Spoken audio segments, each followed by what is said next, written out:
I need to take a quiz in my course, and it uses Proctorio. Navigate to the course.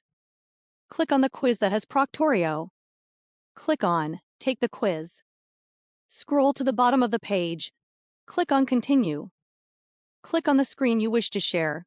Click Share. Wait while Proctorio checks your system. Click Next.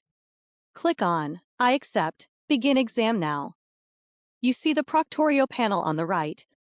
Click on the ReadSpeaker activation button. Drag the player where you want it on the screen. Toggle on Form Reading.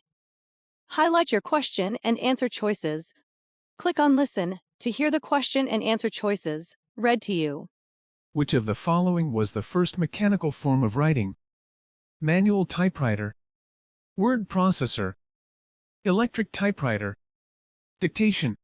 We know the answer is manual typewriter. You selected manual typewriter. Now let's go to question 2. TTS stands for text-to-speech. True. False. We know this is false.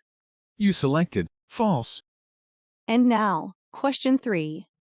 TTS stands for underscore to speech. Type in your answer, which we know is text. You wrote text. Now you see how easy it is to have your quiz read to you using ReadSpeaker and Proctorio together in Canvas Classic Quizzes.